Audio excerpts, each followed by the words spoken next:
There's so many pictures here.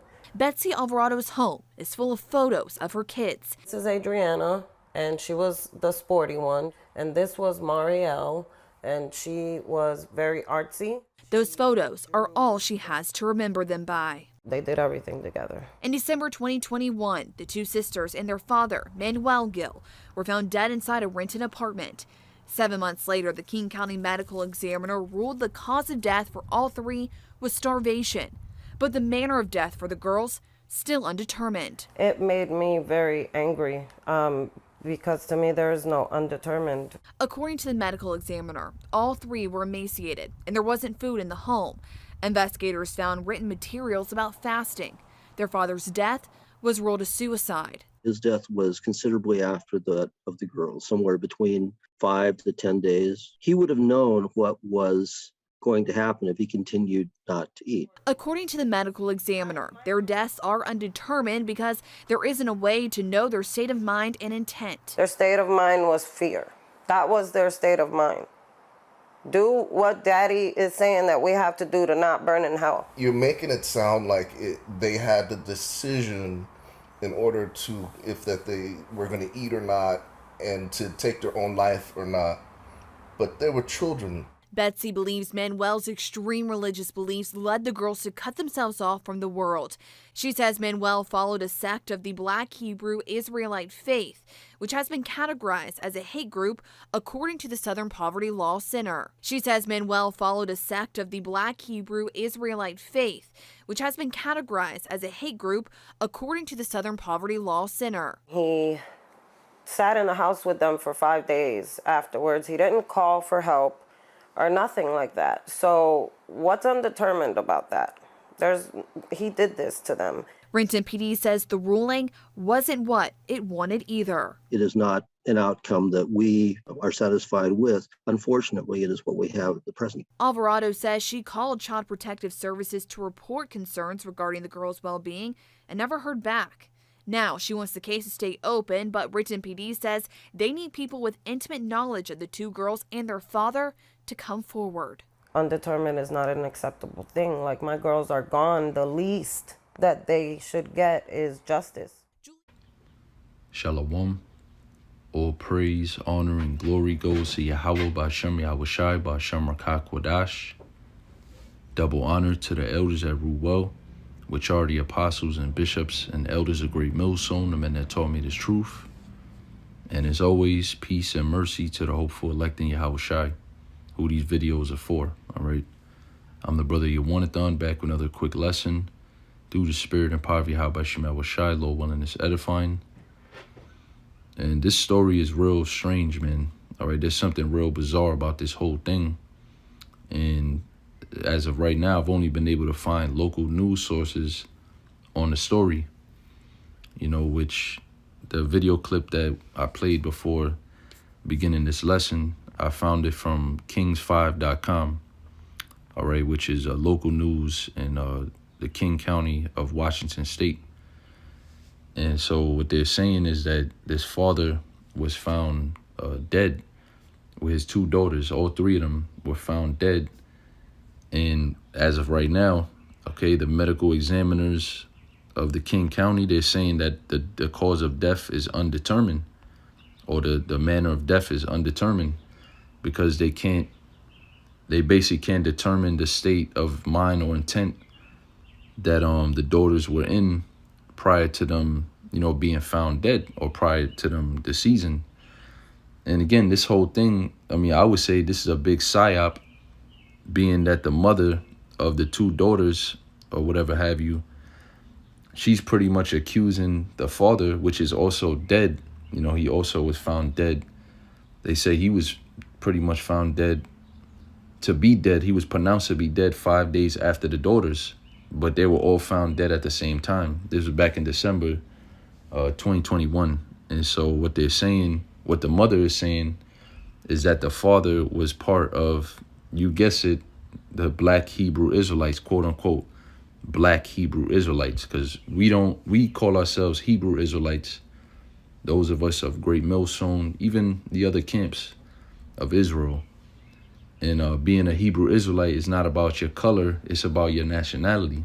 of your seed line from your father's lineage goes back to the man Abraham, Isaac, or Jacob, according to the Bible, you will be a descendant of the 12 tribes of Israel, which will make you a Hebrew Israelite. All right, the whole black Hebrew Israelite thing is nothing more than Satan, the devil himself, the so-called white man, Esau, Edom, being the accuser of our brethren, as the scriptures call him, being a slanderer, being the devil that he is, the adversary, Satan.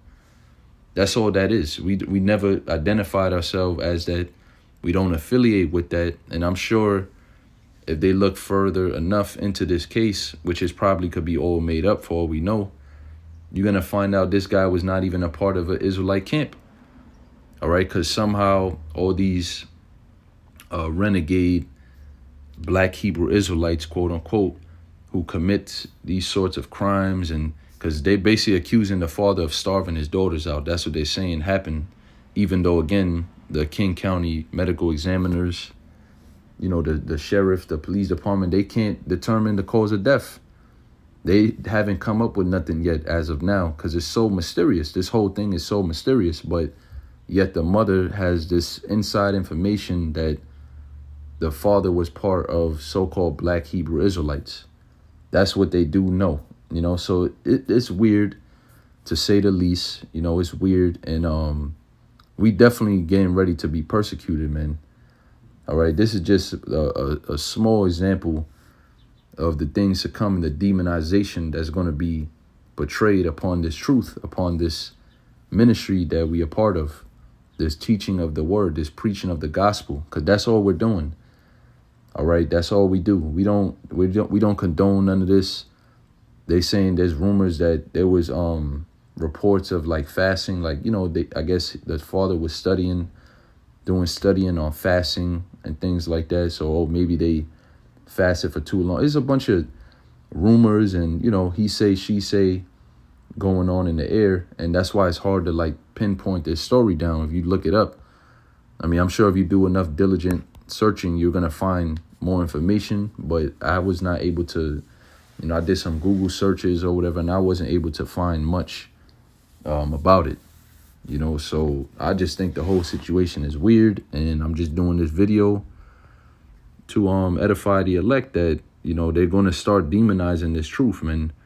They're going to start coming for brothers and their families, and you know, like this woman basically tried to do was she tried to call Child Protective Services on the husband, on the baby father, which her ex-husband or whatever, the father of the daughters, and try to basically get the daughters taken away from him, which in this case, it would be for good speculation, you know, in this particular instant. But again, we don't know how much of this story is made up, if this even really happened.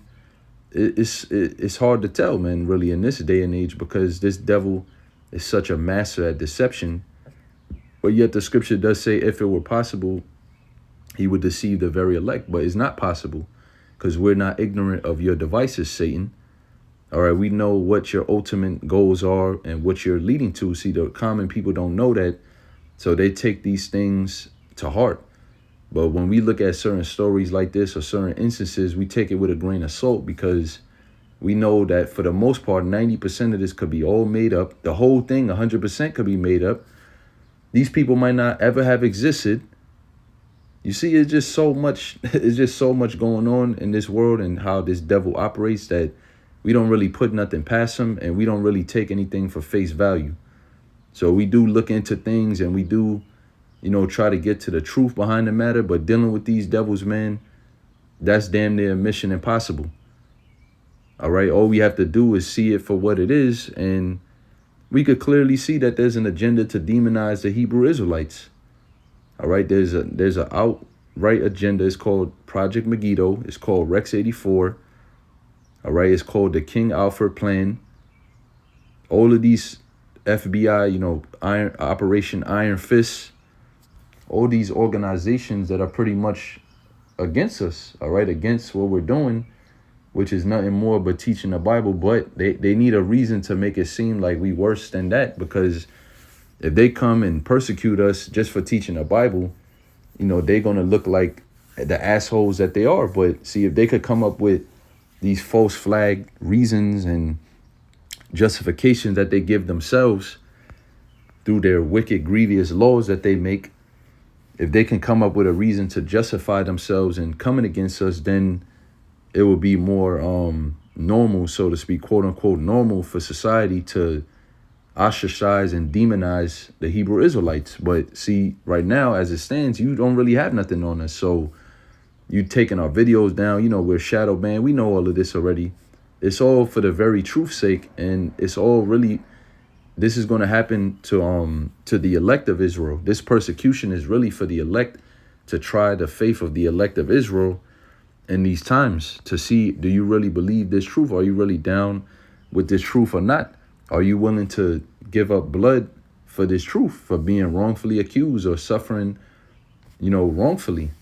Are you willing to do that? Or are you going to get emotional and basically bitch up and, turn against the Lord or deny the Lord in the persecution? That's really the point of all of this from the Lord's point of view. All right, from Esau's point of view, this is really what he's doing right here, and this is what he wants to do. Revelation 12:10, and I heard a loud voice saying in heaven, now is come. This is the Apostle John having a vision on the island of Patmos. So in these visions, he heard and he saw certain things that was going to befall the church or the elect of Israel in the latter days, those that fear the Lord in the latter days. Also, Second Ezra 16 speaks about it. The great insurrection upon those that fear the Lord. This is the persecution, the Acts 2.0, round 2, the book of Acts all over again. The 12 disciples, which were apostles, the rest of the apostles and the followers of the Lord being persecuted, getting put to death simply for teaching this word, man, against the Roman Empire, which we are in the modern day revised Roman Empire in the form of America.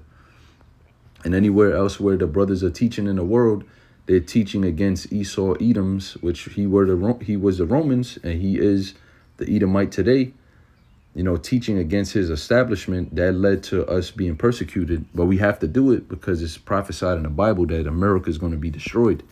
So that's part of our job, is to teach this word, tell you what's written, tell you the visions and the prophecies that the prophets had that were given to them and written down, and how they're playing out today, how they're affecting us right now. This loud voice is out of heaven is saying, now has come salvation. So we should be happy. We should be rejoicing in strength in the kingdom of our God and the power of his anointed, which is Hamashiach in the Hebrew, Christ, which means anointed, who we know is Yahushai. It says, for the accuser of our brethren is cast down, which accused them before our God day and night.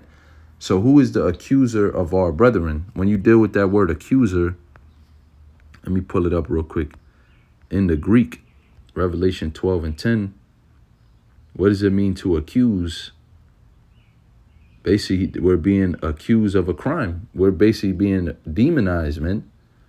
All right, we're being made to seem like we've done something when this is a false accusation. That's what we're going to get into, because that's what the word devil in itself actually means. So how do we know who's the accuser of our brethren, which are the Israelites? Our brethren would be the Israelites, so-called blacks, Hispanics, and Native Americans today.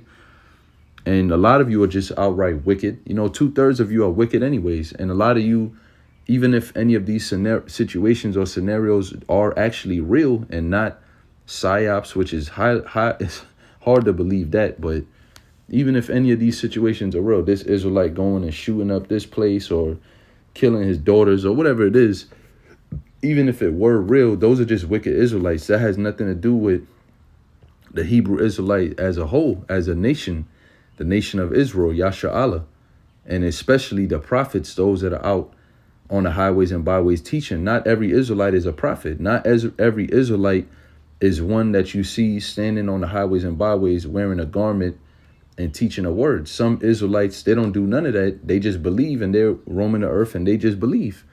Some of them, they know they're Israelites and they're not of the elect. They bugged out. They still wicked. They got demons on them, and they don't represent all of us. So that this whole little thing, this is a little fucking charade, man, what Esau is doing here. And it's not going to work in the eyes of Yahweh Shem Yahushua, which is the true judge. This shit is not going to fly, man. The Lord is going to absolutely defend us from this, because this shit is just being made up to make us look like it's like we're something that we're not. when we portray ourselves just as who we are. We are the Hebrew Israelites. You don't have to add black in front of it. We don't call ourselves that. That's his agenda, though. We're Hebrew Israelites of whatever tribe we from. And some of us be prophets. Some of us be, teachers, evangelists, so on and so forth. The different offices that comes with being an Israelite. You got Hebrew Israelite wives that just stay home, make garments, whatever, cook and clean, take care of their husbands. There's different positions that everybody plays in this thing, man. But what this devil is doing, he's playing on the ignorance of you people that don't know anything about the Hebrew Israelite, and especially you Hebrew Israelites that don't know anything about being a Hebrew Israelite. And he's going to make it seem like we terrorists and shit, man. Like we domestic terrorists, we, a violent extremist group. This is the agenda that they're basically fitting to persecute us, man. And some of us is going to have to die because of these false accusations and because of you people's stupidity and believing what this devil is saying and not looking into nothing, man, for yourself like you normally don't. But this is really for the sheeple, man. This persuading, demonizing agenda that he's doing is really for you simpletons that don't know any better. You yourselves more than likely are an Israelite and you don't even know that. And here it is, you want to disdain and detest yourself from the Hebrew Israelite community because of these false accusations and these false made up psychological operation events, these false flag events. Here it is, you're going to separate yourself from the one thing that's going to save you, man, in these days to come. And it's going to save you from this very devil, because he's not just coming against those that know that they Israelites. He's coming against all you people, man. He's coming with this agenda. It said he's coming with great wrath upon the people, because he knoweth that he had but a short time. He knows that his time is up. He knows that we're part of the reason why he's falling and why his time is up. But he's against everybody, man. Anybody that's in his way, that's trying to stop him from obtaining his New World Order, he's against you, man. And even those of you that even will be down with the New World Order, a lot of you, he doesn't want you anyways, man. You don't really serve no purpose. You're a fucking zombie-headed idiot. The majority of you people out there, man. The majority of you people that's watching this news and eating up all these stories and shit, you're just boneheaded idiots, man. And the so-called white man don't even have no use for you. So here it is. You think you gonna comply and get a pass from his New World Order? He's still gonna destroy a lot of you people, man. The majority of you people, especially those of you that have that jab, man, you're just complete idiots. And you didn't realize what you done. The word accuser, Salaki, I know I'm kind of ranting on here, or to accuse, it says to accuse before a judge, to make an accusation of an extrajudicial accusation. All right, so it basically means to accuse somebody of a crime. That's pretty much what it means. To accuse formally before a tribunal, bring a charge against publicly. And that's why he has it coming out in the news and all over YouTube, all these videos. That's why he has it coming out like that, man, because he wants everybody to see his agenda of demonizing the Israelites. See, everybody sees the videos on YouTube of us putting out the truth. So now he has to combat that truth with lies and accusations, man. That's his only way, because you can't beat the truth with the truth. The scriptures cannot be broken. There's no contradiction in the Holy Bible. For you vocabs and all you idiots that are trying to come against the truth, all you're doing is, like the scriptures say, you could do nothing against the truth but for the truth. You're just adding on to the breakdowns and to, basically sharpening brothers up. But what Esau is doing here on the mainstream news media, what he's doing there is something totally different, man. He's outright accusing us and outright demonizing us, man. All right. He's going to be cast down, as the scripture said, as the vision that the Apostle John had in Revelation 12. I'm going to read verse 11. And they overcame him by the blood of the Lamb. So we overcame him by what? The blood of the Lamb represents Yahweh sacrifice. And Yahweh was perfect. He is perfect. And guess what? He got accused falsely, man. The accuser of our brethren was accusing him. Remember Pontius Pilate? And he even said this man didn't do anything. We can't find him guilty for nothing. But he gave the choice, up to the common people, which were Israelites, who were wicked Israelites, man. And they accused Yahweh of all these things that he didn't do. So the servant is not greater than his master. The same thing is going to happen, brothers. They're going to accuse us. They're going to blame us for things that we didn't do. They've already done it. All this time I've been talking, I've been ranting. I should have mentioned They already accused our apostles, the apostles of Great Millstone. They already accused them of things, man. Arrested them for teaching a word, all type of things, man.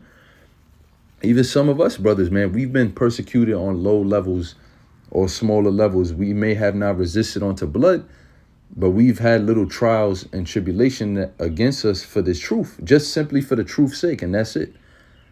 You see, so that's how we're going to overcome, by the innocency of Yahweh Shai, because the same way they accused him and they crucified him for things that he didn't do, he resurrected, he conquered death, and his elect is also going to be covered by him, by his supplication, by his intercession to the Most High. See, the devil is over there accusing us before our God.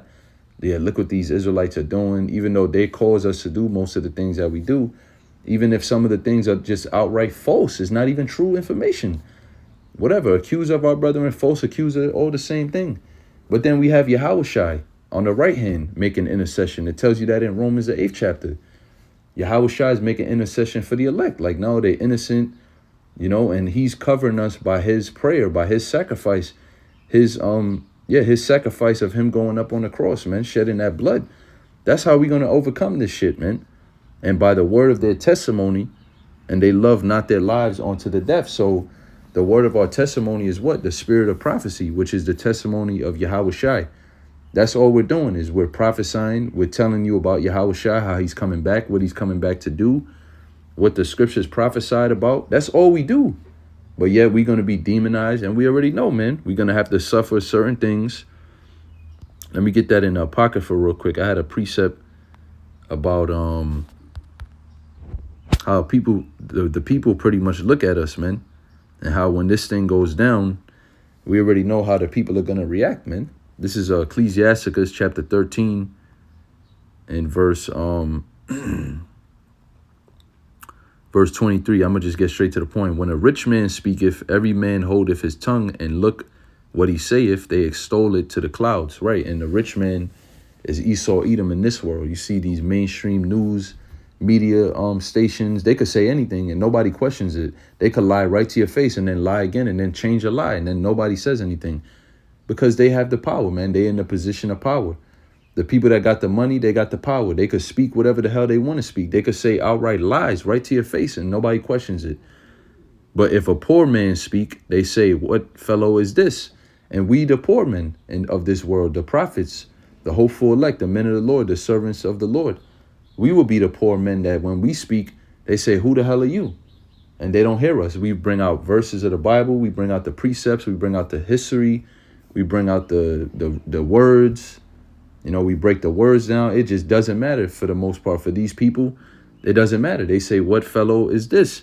And if he stumble, they will help to overthrow him. So everybody's waiting for the men of the Lord to fuck up so they could say, see, we knew you BHIs wasn't shit, and you were just nothing but rapists and terrorists and, you know, violent extremists and all the things that they are falsely accusing us of.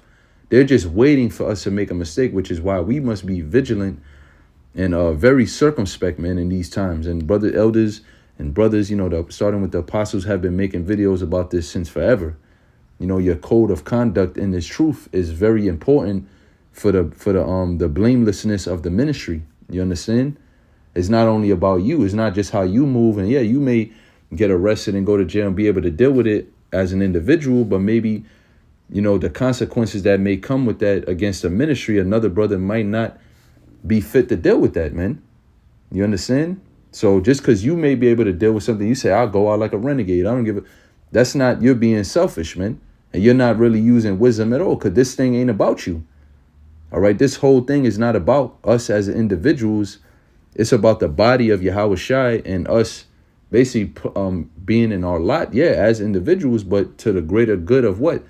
To the goal of making it to the kingdom, to the goal of preaching and prophesying Yahweh Shai's return, so that he could come back and pardon us and have mercy on us, man, and we could obtain the kingdom.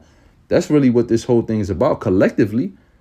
So these little offshoot Israelites, these random dudes or whatever, man, we don't know these guys, man. We don't have nothing to do with them. They're not part of the ministry. They're not part of this gospel. You know, we don't know these guys, man, and we don't claim any responsibilities or nothing for anything that these guys do, because we don't know them, and we don't teach no men to do things like that, man. We don't teach that. That's foolishness. But we already know, once again, it's all to the avail that Esau Edom be able to, falsely accuse us and be justified in killing us, man, and destroying us, which some of us will have to pay, with our life. Some of us will, pay the price, so to speak, and that may be for things that we've done, or that's just how the Lord wanted it to go down. Ultimately, it's all for his glory, but maybe the Lord wanted you to die to basically in his glory. You die going out like a champ, man, going out with honor, going out with your integrity intact, which is one of the most important things about this truth is your integrity. And that's part of why we must suffer wrongfully sometimes. All right. Because, this whole big spiel that's about to happen between the persecuting of the elect, more than like most of that, 99% of that, I would say 100% of that really is just all BS, man. And things that brothers shouldn't have to suffer for. But yet we do have to suffer for it because it's written. And that's what we must do to prove our faith to Yahweh Shem Yahushai, if needs be. So it is necessary. It's a necessary evil that's going to take place. Through much tribulation shall we enter the kingdom. This is Revelation 2:10. Fear none of those things which thou shalt suffer. Behold, the devil shall cast some of you into prison, that ye may be tried. So some of us are going to be casted into prison. It may be for reasons that they have legally. They may say, oh, you done this, whatever, you didn't do this, or we have, evidence that you did this or whatever. It could be complete BS, man. It could be a whole made up case, a whole made up charge. The evidence could be made up. It could be fabricated. All of that is, we have your fingerprints on this weapon. And you know that ain't your fingerprints, but what can you do about it? You can't do nothing, man. All you could do is pray to Yahweh Shem Yahushai to justify you, and that's it. Because when this devil come against us, there's nothing we could say or do to get ourselves out of it. Whatever we say and whatever we do, the Lord is just going to have to intervene like he said he would. I believe Matthew the 10th chapter, how he's going to put it in our mouth to say his words, man. When you deal with that word devil, the devil shall cast some of you into prison. G12:28 is diablos. It means prone to slander, slanderous, accusing falsely. Applied to a man who, by opposing the cause of God, may be said to act the part of the devil or to side with him. So anybody that even sides with him are also devils, man. It says a culminator, false accuser, slanderer. So whatever this devil is coming with, when he casts us into prison, is going to be slander, is going to be false accusations. None of it is going to be legit or real or by any means justifiable for him to do what he's going to do next. He's only doing that in his world, but in the eyes of the Lord, it's not justifiable. Remember that Yahweh is the ultimate judge. Yahweh Shai's son, who he made judge over everything. He gave the authority of judgment to Yahweh Shai. They see everything. So there's no, the real court, the real judge, the real, the real trial and all of that, if you will, is really the Lord. That's why I said, I'm going to read it again. Behold, the devil shall cast some of you into prison, that ye may be tried. Who's trying you? And ye shall have tribulation 10 days, a period of time, in the concentration camp or wherever it may be, in the Supreme Court, in Guantanamo Bay, wherever the Lord may have you, is a trial. Is a trial of your faith. Be thou faithful unto death, and I will give thee a crown of life. So be faithful to who? To what? To this truth, man. To Yahweh Shem Yahushai, to your lot. To the oath that you took, man. To the vow that you took to Yahweh Shem Yahushai coming into this truth, man. That you would never forsake him. You would never turn your back on him. All right, because each and every one of us, when we came into this truth, we basically took a vow to the Lord, man. And that's it's a blood oath, man. It's the blood of Yahweh Shai is on the line, man. And if you're not willing to suffer for the blood of Yahweh Shai as he had to suffer for you, all right, if you're not willing to do that and go through that period of trial, whatever, like I just said, 10 days, it could be a week, it could be a day, it could be 3 days. If you're not willing to do that, then you're not worthy of salvation, basically, man. All right, because that's you basically punking out, man, on the Lord. The Lord done brought us through all type of shit as we been in this truth, still to this day, delivering us from all type of tribulation And here it is, at the final test, the hour of temptation, the concentration camp, the guillotine, the persecution, et cetera, you're going to punk out and, quit at the end of the race, man. That's not the spirit that you want to be in. A lot of these people, they're going to fold, man. And I'm talking about these people of the world that may watch the videos, or even people that's claiming that they're Israelites and they're really not about this truth. They don't really know what they're a part of. A lot of them is going to fold, man. We could only pray that we don't fold. We can only pray that the spirit that we in now and are willing to rise to the occasion and, face the adversity for Yahweh Bashim Yahushai, for our crown. We just got to hope the Lord leave that spirit on us, keep us in that spirit, like the scriptures say, that we be kept from the hour of temptation. So that's all really we could really hope for, as a men of the Lord, as the prophets. But as far as what this devil is doing, everything he's hoping for, every agenda that he got, and trying to falsely accuse us and put us in prison and kill us and all that, that's not going to work, man. His ultimate goal is not going to be fulfilled, all right? It may seem like it in the sight of men. If they kill us, it may seem, yeah, get them Israelites. Yeah, that's right. If God was with them, they wouldn't die. Shit like that. But there's scriptures on that, man. Isaiah 57. And I think there's one in Wisdom of Solomon about righteous men dying, and people don't lay it to heart and things like that. So, yeah, for the most part, man, we could really care less what you people think. We know that a lot of you people are going to be against us in that day when this devil, finally makes his move. You people are going to back him up. You people are going to cheer him on. Yeah, get them motherfuckers. Yeah, we hated them. We know that already. That's why we don't fuck with you people, right? Just to be straight up, that's why we don't fuck with a lot of you people, because this is a lot that we're in, man. And for all of you that are watching the videos and learning, or you out there teaching, whatever position that you playing in this truth, you're basically responsible for this, man. And this is for myself first and foremost. You're responsible for this, because this devil can come against any one of us when all is said and done, when he, puts all of his pieces in place and he makes his chess move. It's against all of us, man. All right? It's against all of us. So, we need Yahweh Bashim Yahushai to deliver us from this, because, yeah, he's going to come hard. He's going to come hard, like the scriptures say, with that great wrath, Revelation 12:12. He's coming down that way, against us. So there's nothing that we could do about it. Don't try to justify yourself. Don't try to, go out like fucking Rambo and shit, trying to take out as many Edomites as you can. Unless the Lord raise you up with that type of power, then hey, that's between you and the Lord. But, for the most part, when they took Yahushua, he just complied. You know what I mean? He complied and he did what he had to do as his part of his test, to basically, how could I say? He basically fulfilled his lot between him and Yahweh. So whatever your lot may be, you may be one of the ones that has to be beheaded. We don't know. Nobody knows. None of us know. We're just going to have to wait and see. But the point is to prepare your mind for these things. And, we see through this bullshit. We see through the bullshit that Esau Edom is coming with, even if the rest of the world can't. So, and most importantly, Yahweh Bashim Yahushai obviously sees it. So that's our hope. That's the judge that we trust in to acquit us from all the false accusation and the slander and the bearing of false witness that's soon to come against the men of the Lord. So, I'm not going to keep ranting, Salakia. I went a lot longer than I wanted to, kind of yap, but, brought the precepts out. I hope and pray, Lord willing, the hopeful elect will edify through this. Call Halayim La Yahweh Shem Yahushai.